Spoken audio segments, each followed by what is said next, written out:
My father and I had a serious conversation one time when I was a kid, and what happened was that there was like this news story about this kid who lied about their parents getting arrested. Like they said, like the kid just their parents did some terrible things to them, and I remember my younger brother just he was like 3 or 4 years old at the time, and he kind of thought that was kind of funny and cute, and then my dad kind of flipped out on him and was like, you know what, definitely they should make a movie about the real consequences when a child lies on the adult. It's not that you're going to be taken away and you're going to be given to a family and there's going to be funds and sweets. Sometimes you're in foster care, sometimes you're in a worse situation, and sometimes when the parents get out from jail and they're like, okay, I don't want to have this kid back because he lied on me and other things like that. There are serious consequences for when we lie on people. And that's also very true to another big issue that happens in this country where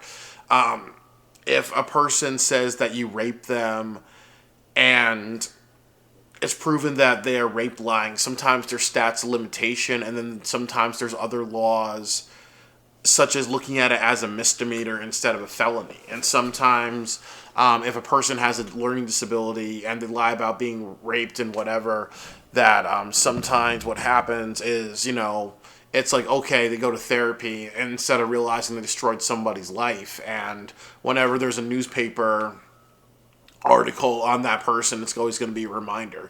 I had a coach in high school who was accused of sexual assault on a minor, and then they actually found out that the child, was actually lying, and she had a history of making up lies, and that happened a long, long time ago. That was all in newspaper articles. But the point of it brings me to the wacky molestation adventure. And even though, it's definitely it is a dark comedy episode.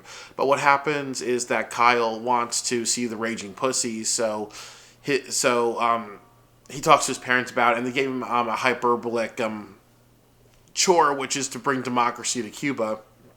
He does that, and he's still not allowed to see the raging pussies. So automatically, this is kind of like the first thing that happens, that parents use lies and manipulation to get what they want from their kids, and that's never a good form of just betraying trust. And what they should say to Kyle is, you know what,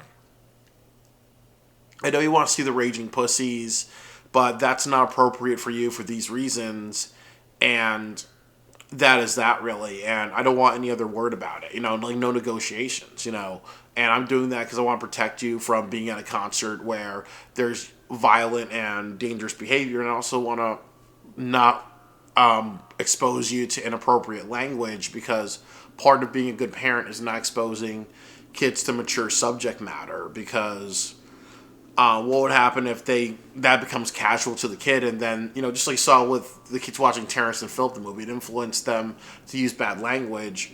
Or what would happen if you sent, like there's some, like I remember like working in a psychiatric hospital, one psychiatric hospital a few years ago, and there was this kid who thought that he was the devil, and one of the reasons why he thought that he was the devil was because his parents thought that it was appropriate for him to watch The Omen and a lot of other just demonic horror films. And this kid thought that he was a devil and was like hurting people. And one of the things that the nurses say is that part of being in the psych ward is also just talking to parents and making them understand that they're bad parents, or they just do really stupid things as parents.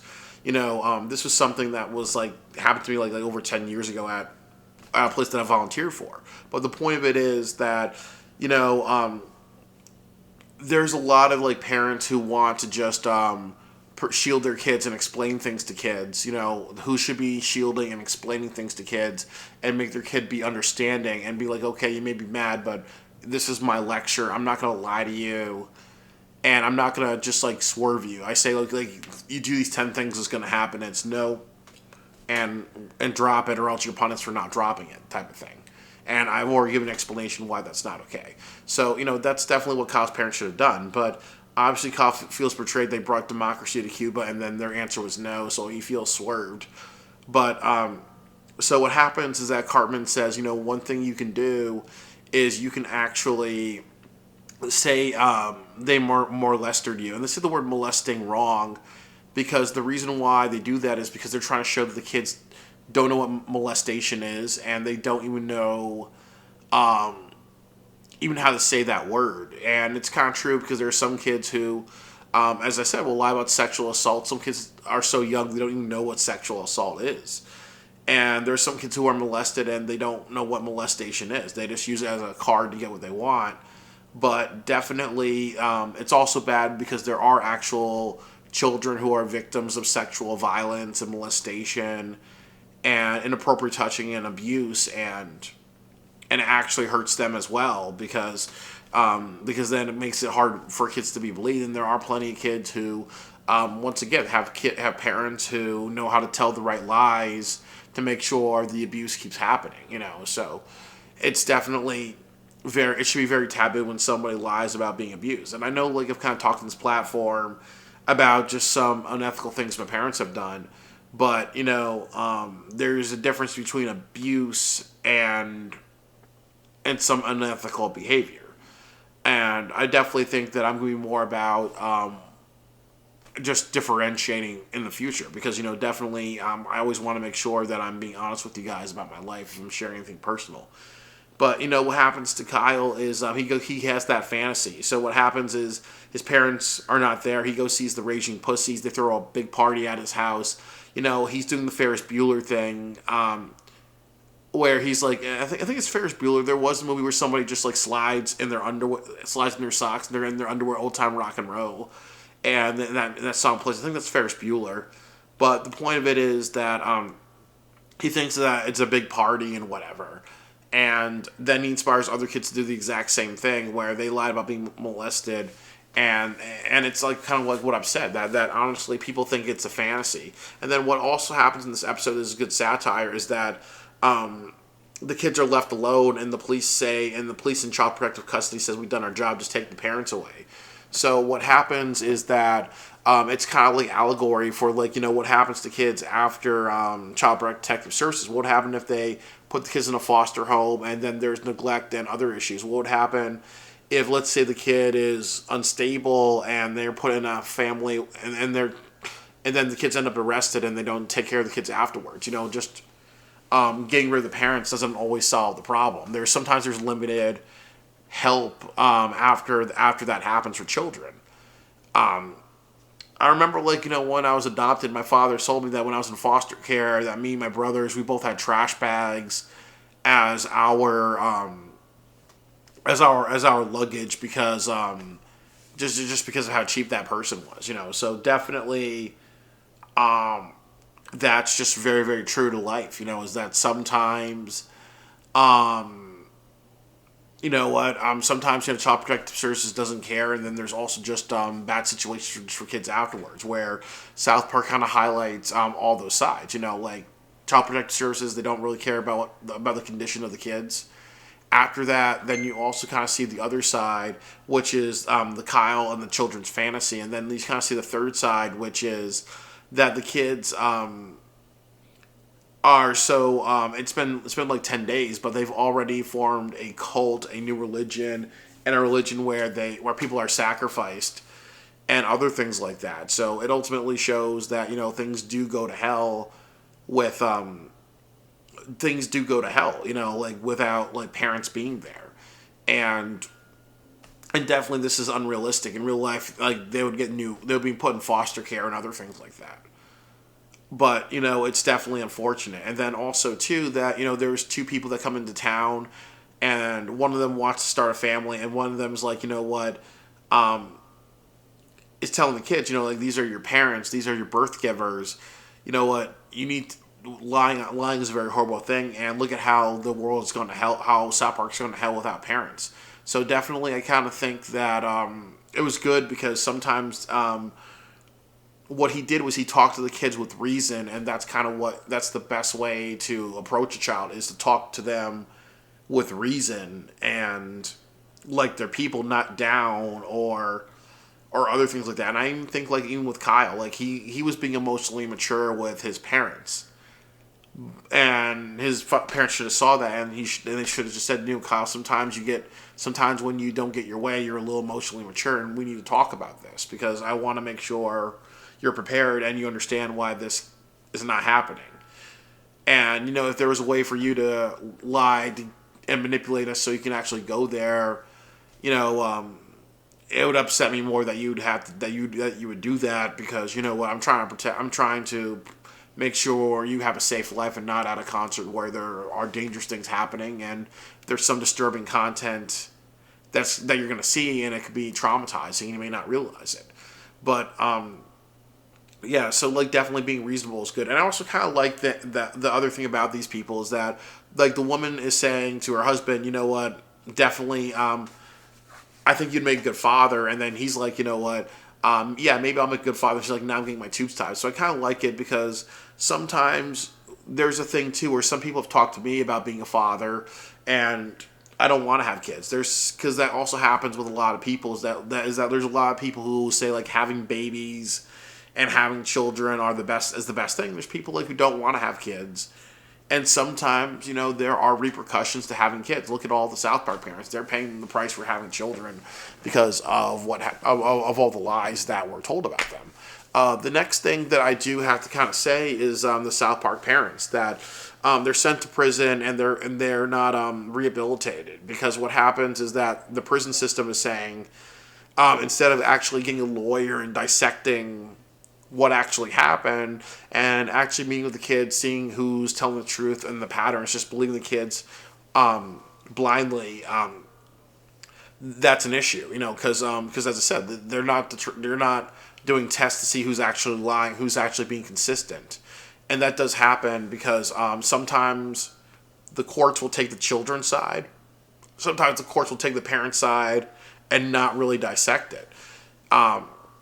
And sometimes the way things go in the media is sometimes people take the popular side. Like, as I said, that when Donald Trump said grab them by the pussy, if there was a court case about rape and it was a woman lying about being raped by a man, and more likely the woman's going to be believed, they're not really going to dissect it because of what's going on in the media.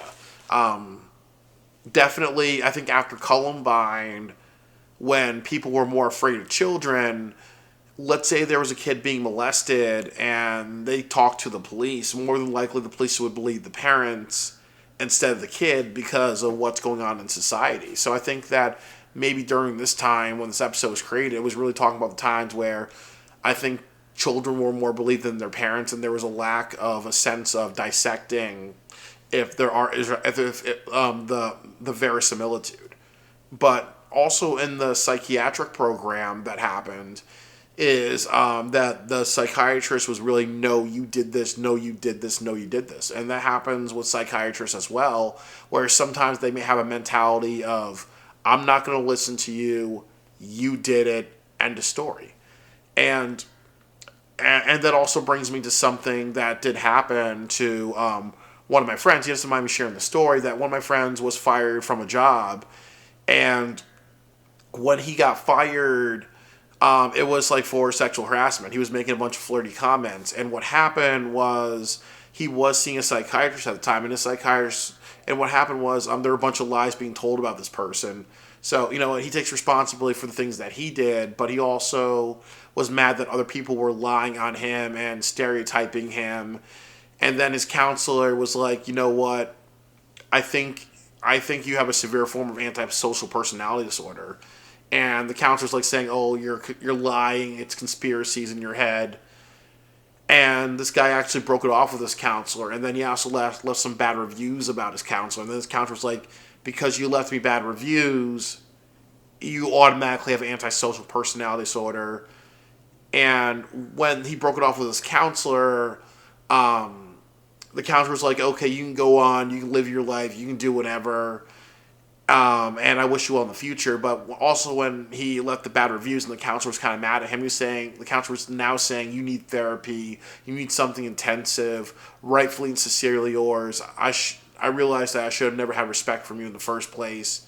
You have a form of antisocial personality disorder, and ended that. And there are plenty of counselors who unfortunately are like that, where they're always going to be a little stubborn and have their own beliefs. And, you know, when I was talking to my friends about this video, he said, share this experience. And I definitely will share it to you guys. There are counselors who do that. They will not listen to your side, and they'll just say you did it when it's evidential and it's been proven and the paperwork's been there that there's things that are inaccurate. So unfortunately, people are expected to be brainwashed into or expected to lie and be like, okay, I did it when I didn't do it. And sometimes the way to get out of prison or to get a reduced sentence is to say, you know what, I did the crime even though I didn't do the crime. And that be that really. And then the parents are all brainwashed into thinking that they did this, you know. So it's kind of unfortunate. It's definitely a sad episode because, and I also think the other thing too is that the kids move on and they build a snowman. So there's a lack of them getting repercussions for their behavior, understanding the damage and the psychological damage that they did to their parents. And then another thing you don't see in prison is you don't know if the parents were raped or beaten up or killed because usually in prison there is a code that a child molester comes in, you do horrible things to them. You can sell them into prostitution. You can pimp them. You can do all these horrible things to child molesters. You can stab them if you want to. You can kill them if you want to. So it's kind of interesting that maybe that's kind of left out. But I do think the whole gist of the episode is that lying about molestation is very, very serious. And I do think that not only lying is bad for children, lying is bad for adults. And sometimes we have to be reasonable with each other. And also, too, that, as I said, that I do think that, you know, if you have a child with a form of antisocial disorder, you know, you got to be very careful. Or you have a child with a pattern of lying, you have to kind of make sure that's documented because sometimes the lies can be severe, like molestation or other things that are hard to prove, but it's easy for kids to be believed. And sometimes that's hard when it's a kid and they have parents who molest them and then are good liars. You know, you have to find a way to kind of find physical evidence and other things like that. It's a very sad thing, you know, but ultimately people who molest and sexually abuse people, they should be punished just as equally people who should be punished who should lie about them. And I think the ending where the kids face no consequences is also important because a lot of times when lies are told and it's dissected, rarely there are consequences because there's statute of limitation laws. There's also laws, as I said, that if somebody has a mental illness, they may say, well, you need to go to a therapist and talk about why lying isn't bad and the end of it. And sometimes, you know, parents will just be like, okay, well, forgive and forget. And sometimes what happens is a parent who molests a kid can say, okay, well, he's actually lying. And then what happens is that the kid is like, oh, no, I'm going back to my molester again. And now there's going to be an extra screwing over that's going to happen to the kid, you know, figuratively and literally, you know. So, you know, lying about molestation it's evil and it should be equally as punished. And it also hurts real victims the same way that rape lying actually really hurts the real victims of rape and other serious crimes.